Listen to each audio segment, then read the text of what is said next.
sa mga best natin. Ngayong araw na to ng Young and Fresh Monday. Kumain ka na ba? Hindi pa? Bakit? Kasi wala pang nagchat-chat sa'yo kung kumain ka na? Ha? Walang ganon? Huwag ka nang maghintay pa. Baka malipasan ka na ng gutom. Ay nako, kumain na nga kayo. Oo, nako, hindi nakasalalay sa mga jowa nyo yung chat. Kung kakain na kayo o hindi, di ba? Nararamdaman ng tiyan ninyo, ng mga intestines ninyo kung gaano karaming extra rice ang titirahin nyo today.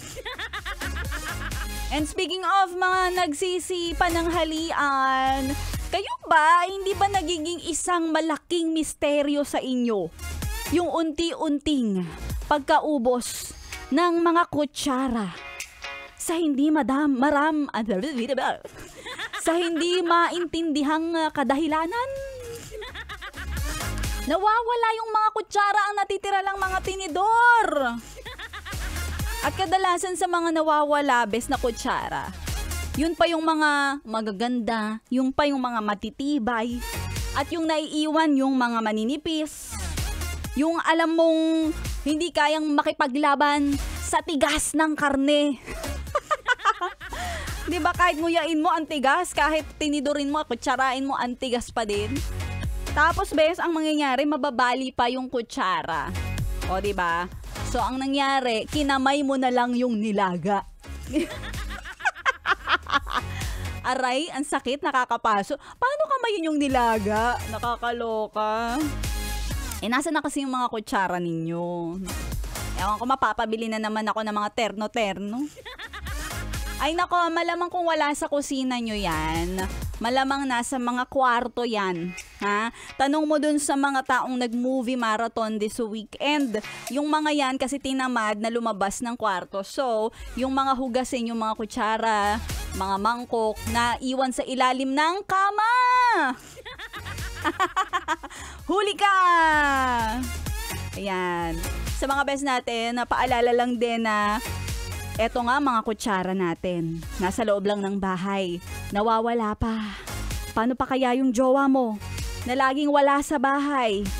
Ay, hindi malabong mawala din yan. Charot. Huwag ka naman masyado mag-overthink. Pinag-overthink ka ni Maria Morena Lunes na Lunes.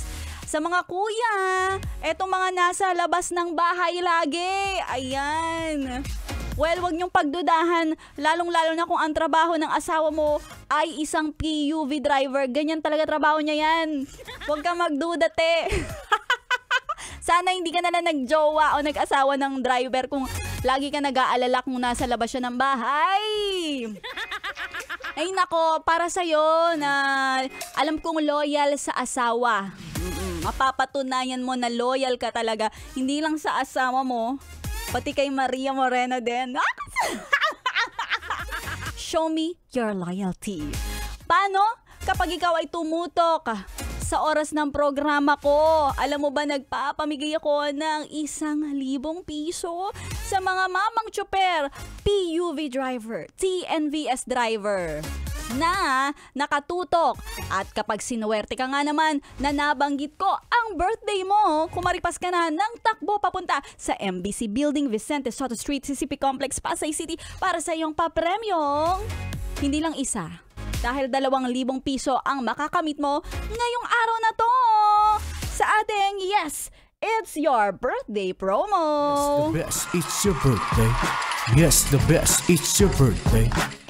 Hey, shout out sa lahat ng mga nakatutok ngayon. Kuyang driver, kamusta ka naman, ha? Eto na si Maria Morena para ating iroleta ang maswerteng driver na magkakamit ng hindi lang isa, 2,000 piso sa aking programa. Eto na, spin the roleta. Hey. Ngayong araw na to ay natapat sa taon ng 1978. Okay, wait lang kuya. Huwag ka munang kumaripas ng takbo. Tingnan natin kung anong buwan natapat ang ating roleta.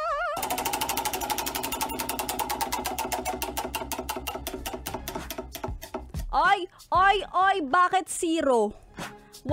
Walang buwan.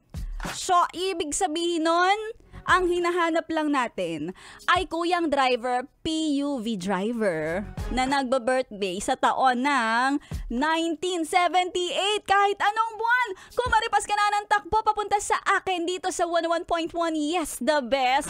Ang pinakaunang driver na makarating ang siyang magkakamit na 2,000 piso. At ituloy-tuloy mo lang ang pakikitutok. Samahan si Maria Morena. Dito lang yan sa stasyong Young and Fresh 101.1. Yes, the best.